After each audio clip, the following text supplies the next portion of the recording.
جب میرے پاس باتیں آئیں تو دل دکھتا ہے.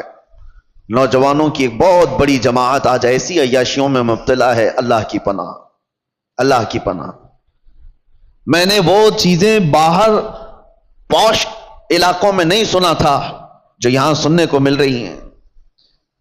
کیا مسلمانوں میں ایسا کوئی مقدمہ ہو سکتا ہے کہ بھائیوں نے مل کر کے اپنی بہن سے زنا کیا ہو؟ یہ معاملات یہاں پر موجود ہیں، پائے جا رہے ہیں. کلیجہ منہ کو آتا ہے بیان کرنے میں. کون سی قوم میں آ گئے؟ کیا یہ رسول اللہ صلی اللہ تعالی علیہ وسلم کی وہ امت ہے جس کو قرآن نے خیر امت کہا تھا؟ کیا وہ نوجوان ہیں؟ ہمارے جو علاقے یہاں پر میجورٹی کے ہیں، پولیس کے ڈپارٹمنٹ کے اور دوسری جگہوں پر، وہ مذاق کی جگہ بنے ہوئے ہیں. اگر ان علاقوں کا نام لے لو تو لوگ شرماتے ہیں. میرے عزیزو، یہ کس کی ذمہ داری تھی ان بے حیائیوں سے روکنے کی، ان فواہشات سے اپنے نوجوانوں کو روکنے کی؟ حیرت ہوتی ہے کہ دو چار حاجی صاحب ہمارے سامنے بیٹھ کر کے واقعات بیان کر رہے ہیں. اس محلے میں ایسا چل رہا ہے، اس محلے میں ایسا چل رہا ہے. دل پر چھریاں چلتی ہیں اور افسوس آپ کے اوپر ہوتا ہے. آپ ان سب کو تماشا سمجھ کر کے بیان کر رہے ہو. امت لٹ رہی ہے اور آپ کہانیاں بیان کر رہے ہو. تمہارے گھر سے تمہاری بیٹی اور تمہارے بیٹے کے ساتھ یہ تمام حرکتیں ہوتی ہوں تو کیا محلے میں اسی طرح چرچے کرتے ہوئے بیان کرو گے؟ ذمہ داری کس کی تھی یہ؟ اور میں اکثر یہاں پر کہا کرتا تھا جب یہاں موجود تھا کہ ایک بہت بڑی نعمت ہے ہمارے ان علاقوں میں کہ آج بھی ہماری مسجدوں میں یہ جماعت کا جو سسٹم ہے، متولی ہونا، اراکین ہونا، جماعت کا، ان کا جو ہولڈ ہے وہ دوسرے علاقوں میں آپ کو نہیں ملے گا. آپ جاؤ شمال ہند میں، دوسرے علاقوں میں کوئی ایسی مضبوطی نہیں نظر آتی ہے کہ مسجد کی کوئی کمیٹی پورے محلے کو سنبھال سکتی ہو، ان کے مسائل کا حل کرتی ہو. یہ سب سسٹم دوسری جگہ نہیں ہے، یہ تمہارے پاس موجود ہے. لیکن یہ جماعتوں کے اراکین جو بھی مسجدوں کے بن گئے، انہوں نے اپنی ذمہ داریاں فراموش کر دی. اب ان کو لگتا ہے کہ صرف اور صرف کمیٹی بنانا ہے، مسجد دیکھنا ہے. محلے سے ان کی بھی نظریں ختم ہو گئی. ہم دیکھ رہے ہیں کئی محلے ایسے ہیں جن میں نوجوان، پہلے کیا کسی کی ہمت ہوتی تھی کہ جماعت والوں کے سامنے کوئی بچے آ کر کے ایسی حرکتیں کریں یا ان کے سامنے بے حیائی کریں؟ ہوتا یہ تھا، ڈر تھا محلے والوں کو کہ ہمارے نکاح منگنی ولیمے بھی ہونے ہیں، کبھی جماعت سے بائیکاٹ نہ ہو جائے. ڈر لگتا تھا لوگوں کو محلوں میں کہ کسی کے گھر پر نظر نہ ڈالی جائے ورنہ جماعت میں فیصلہ چلا جائے گا تو بے عزتی ہو جائے گی. اور آج یہ پوزیشن آ گئی کہ جماعت کو کوئی گنتا نہیں. تم اگر اپنا وقار کھوتے چلے جاؤ گے تو میرے عزیزو آنے والی نسلوں کے لیے بہت بڑا خطرہ ہے، بہت بڑا چیلنج ہے. میں دیکھ رہا ہوں ان چھوٹے بچوں کو ہمارے، اب میں ہر ایک کا نام لے کر کے ذکر کروں تو ظاہر سی بات ہے دنیا بھر میں باتیں وائرل ہوتی ہیں، لیکن سمجھنے والے سمجھ سکتے ہیں. اسکول کے چوتھی کلاس کے بچے کو، چوتھی کلاس کا بچہ مشکل سے میرے خیال سے 9 سال کی عمر کا ہوتا ہوگا، اس کے دادا میرے پاس لے کر کے آئے اور کہتے ہیں کہ یہ نشہ کرتا ہے. میں کہا کون سا نشہ کرتا ہے یہ؟ کون سا نشہ؟ نشہ تو لوگ بیڑی سگریٹ گٹکا کو بھی سمجھ جاتے ہیں، بولتے ہیں. بہت سارے لوگوں کو ایسا لگتا ہے، اس کو بھی نشہ سمجھتے ہیں، اور بڑے جو پرانے ہوتے تھے اس سے بھی بچتے تھے. تو ان کے دادا نے، بچے کا جو دادا ہے، پوتے کو جو لے کر کے آیا، کان پکڑ کر کے کہتا ہے کہ حضرت مجھے تو پتہ نہیں یہ کون سی چیز ہے، لیکن سنا ہے کہ یہ چرس ہے، گانجا ہے، افیون ہے، یہ تمام چیزیں. حیرت ہوئی. 9 سال کا بچہ. سے پوچھا کہاں سے تمہارے پاس یہ سب چیزیں آئیں؟ کہا اسکول میں تو مل جاتی ہیں، باہر سے کوئی بھیا آتے ہیں اور دے بھی دیتے ہیں. میرے عزیزو ذمہ داری کا احساس کرو. یہ وہ بچے ہیں جو امت کا مستقبل ہیں. درد ہوتا ہے ان نوجوانوں کو دیکھ کر کے میرے مصطفیٰ کریم صلی اللہ تعالی علیہ وسلم کی یہ بھولی امت جس کے لیے میرے آقا رات رات بھر کھڑے ہو کر کے رویا کرتے تھے، آج وہ امت کا یہ حال ہے کہ اپنے نبی رحمت صلی اللہ تعالی علیہ وسلم کی تعلیمات کو پیٹ پیچھے ڈال چکی. حالات ایسے کہ نوجوان آج یہی سوچ کر کے بیٹھ گئے ہیں جیسی ان کی عمر 16 سال کے اوپر ہونے لگی، سب سے پہلا ان کا کام ہے کہ کوئی لڑکی کو پھانس لیا جائے، اس سے معاشقہ کریں، عشق کی داستانیں لکھی جائیں گی. یہی ساری زندگی کے مقاصد ہیں تمہارے. 16 سال تو میں بہت دور کی بات کر رہا ہوں. اب تو اسکول کے چھوٹے سے بچے یہ تمام فنڈے حل کر کے بتا دیتے ہیں. فیس بک، انسٹا، یہ تمام چیزیں چھوٹے چھوٹے بچوں کے ہاتھوں میں موجود ہے، اور وہ پرانے زمانے کے بوڑھوں سے زیادہ جانتے ہیں۔ بے حیائیوں کا دور آ گیا۔ اب مجھے وہ حدیث یاد آتی ہے، ابھی جسٹ مسجد میں آتے ہوئے قبرستان کے پاس سے گزر رہا تھا، دماغ میں یہ ساری باتیں گھوم رہی تھی، جب کسی نے آ کر کے مجھ سے یہ کہا کہ یہاں وہ معاملہ بھی ہے کہ بھائیوں نے بہن کے ساتھ زنا کیا ہے۔ قبرستان دیکھتے ہوئے مجھے میرے مصطفیٰ کی وہ بات یاد آئی۔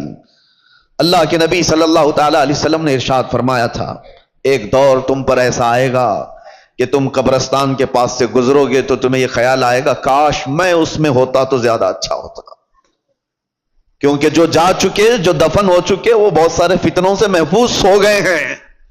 ہمارا حال ہے ابھی مقابلے کا، ہمیں یہ چیلنجز کا مقابلہ کرنا ہے، گناہوں کا ایسا دور دورہ ہے، کس سے کہا جائے۔ کبھی اس بات کا بھی ڈر لگتا ہے کہ پوری جماعت امت مسلمہ کو اپنے ٹارگٹ پر رکھی ہوئی ہیں۔ تمہیں کیا نہیں پتا، آج نہیں دیکھتے ہو کہ اس صبح سے شام تک سوشل میڈیا بھرا ہوا دکھتا ہے، اسلام کو گالیاں دینے والوں کی ایک انبار ہے۔ نبی پاک صلی اللہ تعالی علیہ وسلم پر نشانے نہیں بنائے جاتے۔ آج ٹی وی کھولو، کسی چینل کو دیکھو تو اسلام کا مذاق اڑانے والے کتے بیٹھے ہوئے ہوتے ہیں، بھونک رہے ہوتے ہیں، قرآن کی آیتوں پر ڈسکشن چل رہا ہے، اذان کو لے کر مسائل اٹھائے جا رہے ہیں، کلمے پر بات آ گئی، تمہیں سب پتا ہے۔ اور ان حالات میں جب گھر کو آگ لگی ہوئی ہے، نوجوان بچے عیاشیوں میں مبتلا ہے، یہ لڑکیوں کو پھنسانے میں مبتلا ہے، فیس بک چیٹ کرتے ہوئے پوری راتیں گزارنے میں مصروف ہیں، اور ان حالات کا کون ذمہ دار ہے؟ میرے عزیزوں، صرف ہماری تقریریں نہیں، امت کا اپنا اپنا حصہ اسے ادا کرنا ہوگا۔ جو جس چیز کا ذمہ دار ہے وہ ذمہ داری نہیں ادا کرے گا تو قیامت کے دن سوال ہوگا، کلکم راعٍ وکلکم مسئول عن رعیتہ۔ میرے آقا نے فرمایا تم میں سے ہر ایک نگہبان ہے اپنے نیچے والوں کا، قیامت کے دن تم سے سوال ہوگا تمہارے نیچے والے بگڑے کیوں تھے، تم سے جو ماتحت تھے وہ بگڑے کیوں تھے۔ باپ سے اس کے اولاد کے بارے میں پوچھا جائے گا، استاد سے اس کے شاگردوں کے بارے میں پوچھا جائے گا، محلے کے بڑے ذمہ دار سے اس کے محلے والوں کے بارے میں پوچھا جائے گا، تمہارے آس پاس رہنے والے بگڑے کیوں تھے۔ یہاں ذمہ داری کا احساس کرو۔ اب تو یہ بھی ڈر لگنے لگا، پہلے کا وہ سنہرا ماحول تھا، ہم کسی محلے سے گزرتے تھے تو اصلاح کرنے والوں کی ایک بڑی جماعت نظر آتی تھی، نماز جانے والوں کی ایک بڑی جماعت نظر آتی تھی، ٹوپیوں والے، نئے نئے نوجوان داڑھیوں والے بھی نظر آتے تھے۔ آج خال خال ہے۔ ہو سکتا ہے میری یہ باتیں کچھ کو لوگوں کو بری لگ رہی ہوں گی، تبلیغ کرنے والے بہت سارے مبلغین بھی بنتے تھے، اپنوں میں سے ہی تو بنتے تھے مبلغین، وہ کہاں چلے گئے؟ انہوں نے بھی اپنا سیف زون بنا لیا کہ ہم اپنے حلقے میں رہیں گے، باقی دنیا جائے بھاڑ میں، مر رہی ہے قوم تو جائے، اس کو کون دیکھے۔ وہ اصلاح کا شعبہ بھی چھوڑ دیا گیا ہے، اور اب تو اصلاح کرنے والے ہمارے محلے سے بھی نہیں گزر رہے ہیں۔ اب سنو حدیث، میرے آقا صلی اللہ علیہ وسلم نے فرمایا تھا، اسی زمانے کے لیے شاید، حضور فرماتے ہیں ایک وقت ایسا بھی آئے گا کہ جو اصلاح کی بات کرے گا، جو ایمان کی بات کرے گا، لوگ اس کو اتنی تعجب سے دیکھیں گے جیسے چور کو دیکھا جاتا ہے، داڑھی والے کو، ٹوپی والے کو، اصلاح کی بات کرنے والے کو۔ حضور فرماتے ہیں جیسے زنا کرنے والے کو عیب سے لوگ دیکھتے ہوں گے، تانا دیں گے، اسی طرح سے ایک وقت ایسا آئے گا کہ مومن کو تانا دیا جائے گا، یہ دیکھو یہ مسلمان ہے، یہ دیکھو یہ ٹوپی والا ہے، یہ داڑھی والا ہے۔ وہ دور آئے گا، بلکہ میں سمجھتا ہوں اس دور میں ہم جی رہے ہیں۔ لوگ آج کیوں اپنے آپ کو ماڈرن اور اپنے آپ کو سیکولر بننے کی کوشش کر رہے ہیں؟ کیوں؟ اس لیے کہ وہ ان تانوں سے گھبرا رہے ہیں، ڈر رہے ہیں۔ میں محلے میں کھڑے ہو کر کے اگر کسی کی اصلاح کی بات کروں گا تو لوگ میرا پچھلا نکال دیں گے، مجھے بھی بولیں گے جمعہ 8 دن ہو گئے ابھی حج کو چلا تو۔ یہ سارے تانے تو سننے پڑیں گے میرے عزیزوں۔ کیا وہ صحابہ اکرام رضوان اللہ تعالی علیہ مجمعین نے اتنے بڑے مشن کو نہیں اٹھایا تھا جن کے پرانے حالات یہ تھے؟ حضرت انس رضی اللہ تعالیٰ عنہ فرماتے ہیں مجھے جب یہ حدیث پڑھتا ہوں تو رونگٹے کھڑے ہو جاتے ہیں۔ عشق اور محبت کہتے کسے ہیں؟ حضرت انس کہتے ہیں شراب ابھی حرام نہیں ہوئی تھی، مدینے میں لوگ شراب پیتے تھے، سب دھیرے دھیرے شراب حرام کی گئی ہے۔ ایک وقت ایسا آیا تھا کہ شام کا وقت تھا، کعبہ خانے جہاں پر شراب